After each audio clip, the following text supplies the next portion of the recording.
Hi అండి, అందరికీ నమస్తే. Welcome back to Ramya recipes vlogs.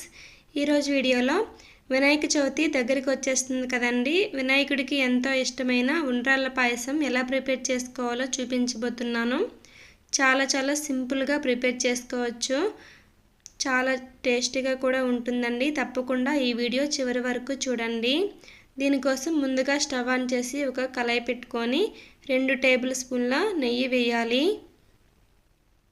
నెయ్యి హీట్ అయిన తర్వాత కొన్ని డ్రై ఫ్రూట్స్ యాడ్ చేసుకొని ఫ్రై చేయాలి. కొన్ని బాదం పప్పు ముక్కలు అలాగే కొన్ని జీడిపప్పు వేసుకొని ఫ్రై చేయాలి. మీ దగ్గర ఏ డ్రై ఫ్రూట్స్ ఉంటే అవి వేసుకొని ఫ్రై చేయండి.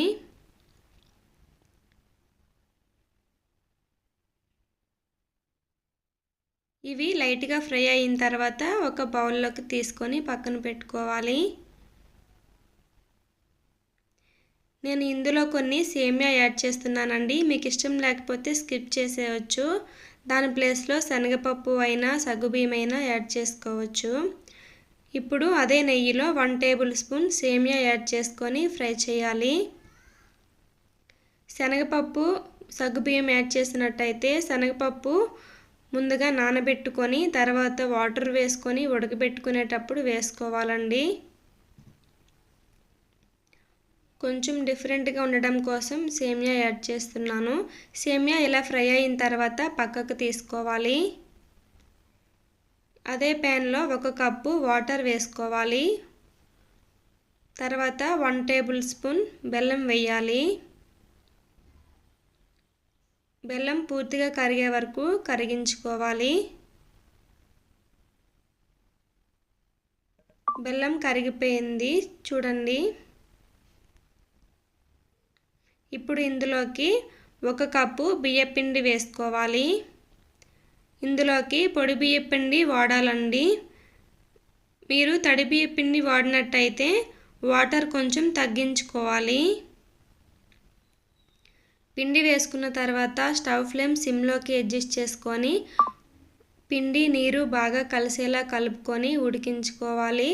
చూడండి, ఈ విధంగా ముద్దలా ఫామ్ అయ్యే వరకు ఉడికించుకొని స్టవ్ ఆఫ్ చేసుకొని చల్లార్చుకోవాలి. ఇప్పుడు ఒక గిన్నె తీసుకొని 2 కప్పుల పాలు యాడ్ చేసుకొని పాలని మరిగించుకోవాలి. ఈలోపు పిండి కూడా చల్లారిపోయిందండి. ఈ పిండి మొత్తాన్ని ఈ విధంగా ఒక ముద్దలా చేసుకొని చేతికి కొంచెం ఆయిల్ కానీ వాటర్ కానీ అప్లై చేసుకొని చిన్న ముద్దలు చేసుకొని చిన్నగా ఉండ్రాలు చేసుకోవాలండి. ఈ ఉండ్రాల పాయసానికి కొంచెం మీడియం సైజులో ఉండాలి. మరీ చిన్నగా ఉండకూడదు, అలా అని మరీ పెద్దగా ఉండకూడదు. ఇలా మీడియం సైజులో చేసుకుంటేనే లోపలి వరకు బాగా ఉడుకుతాయి.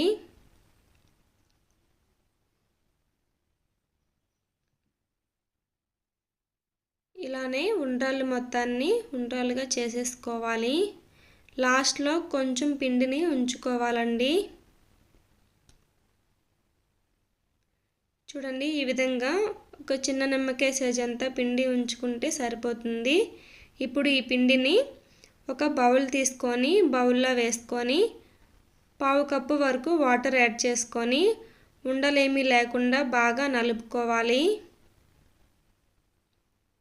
చూడండి, ఈ విధంగా బాగా కలుపుకున్న తర్వాత పక్కన పెట్టుకోవాలి. ఇప్పుడు స్టవ్ ఆన్ చేసి కళాయి పెట్టుకొని 2.5 కప్పుల వాటర్ వేయాలి. వాటర్ వేసుకున్న తర్వాత హీట్ చేసుకోవాలి.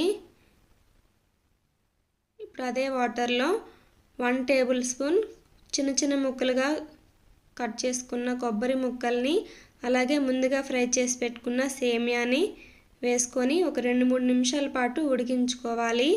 సేమియా పూర్తిగా ఉడకకూడదండి, సగం ఉడికితే సరిపోతుంది. ఇలా ఉడికించుకున్న తర్వాత ముందుగా ఉండ్రాలు చేసి పెట్టుకున్నాం కదా, ఉండ్రాలను కూడా యాడ్ చేసుకొని ఉడికించుకోవాలి. ఉండ్రాలు ఉడకటానికి ఎక్కువ టైం పట్టదండి. ఉండ్రాలు వేసుకొని ఒకసారి కలుపుకొని మూత పెట్టి 5-6 నిమిషాల పాటు ఉడికించుకోవాలి. 5-6 నిమిషాల తర్వాత మూత తీసి చూడండి. ఒకసారి కలుపుకొని మరొక 5 నిమిషాల పాటు మీడియం ఫ్లేమ్లో ఉడికించుకోవాలి. ఇప్పుడు ఒకటి తీసుకొని ఉడికిందో లేదో చెక్ చేసుకుందాం. ఒకటి తీసుకొని చాకుతో ఇలా ఈ విధంగా కట్ చేసుకుంటే మనకి ఉండ్రాలు ఉడికాయో లేదో తెలిసిపోతుందండి. మరీ పచ్చిగా ముద్దలా లేకుండా చూసుకోవాలి. ఉండ్రాలు ఉడికిన తర్వాత ముందుగా కలిపి పెట్టుకున్న బియ్యపిండి వాటర్ని వేసుకొని బాగా కలుపుకొని ఉడికించుకోవాలి. బియ్యపిండి వాటర్ వేసిన తర్వాత 2-3 నిమిషాలు ఉడికించుకుంటే సరిపోతుందండి. ఈ వాటర్ వేయడం వల్ల ఈ పాయసానికి కొంచెం థిక్నెస్ వస్తుంది. ఇప్పుడు 1 కప్పు బెల్లం యాడ్ చేయాలి. నేను ఆర్గానిక్ బెల్లం వాడుతున్నాను కాబట్టి డైరెక్ట్గా వేసేసాను. మీరు నార్మల్ది వాడినట్టయితే ఇసుక కానీ ఏమైనా ఉంటాయి, కరిగించుకొని వడకట్టుకోవాలి. బెల్లం వేసుకొని 3 నిమిషాల పాటు ఉడికించుకోవాలి.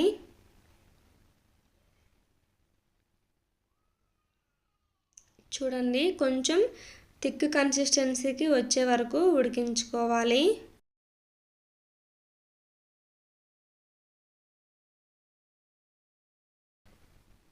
స్టవ్ ఆఫ్ చేసుకొని పక్కకు తీసుకోవాలి. ఇలా పక్కన పెట్టుకొని 2-3 నిమిషాల పాటు ఇలా కలుపుకుంటూ కొంచెం చల్లార్చుకోవాలండి. కొంచెం చల్లారిన తర్వాత మాత్రమే ఇందులోకి పాలను యాడ్ చేసుకోవాలి, లేదంటే పాలు విరిగిపోతాయి.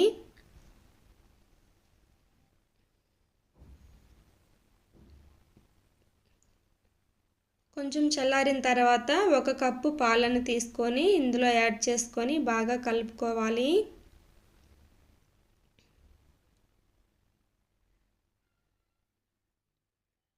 పాయసం కొంచెం చల్లారిన తర్వాత ఇంకా కొంచెం థిక్ కన్సిస్టెన్సీలోకి వస్తుందండి. ఈ కన్సిస్టెన్సీ ఉండేలా చూసుకోవాలి. అలాగే ముందుగా ఫ్రై చేసి పెట్టుకున్న డ్రై ఫ్రూట్స్ కూడా యాడ్ చేసుకొని బాగా కలుపుకోవాలి. చూడండి, పాయసం రెడీ అయిపోయింది. ఇప్పుడు ఒక బౌల్లోకి తీసుకుందాం. తీసుకొని వినాయకుడికి నైవేద్యంగా పెట్టేయడమే. చాలా త్వరగా అయిపోతుంది. చాలా సింపుల్గా చేసుకోవచ్చు. టేస్టీగా కూడా ఉంటుంది. ఎవరైనా సరే ఇష్టపడతారండి. ఇంతేనండి ఉండ్రాళ్ళ పాయసం. చూసారు కదా. ఈ రెసిపీ మీకు నచ్చినట్టయితే నా ఛానల్ని లైక్ చేసి మీ ఫ్రెండ్స్కి రిలేటివ్స్కి షేర్ చేయడం మాత్రం మర్చిపోకండి. ఈ రెసిపీ మీకు ఎలా వచ్చిందో కామెంట్ సెక్షన్లో కూడా కామెంట్ చేయండి. మీకు ఇంకేమైనా రెసిపీస్ కావాలంటే కామెంట్ సెక్షన్లో కామెంట్ చేయండి. Thank you for watching.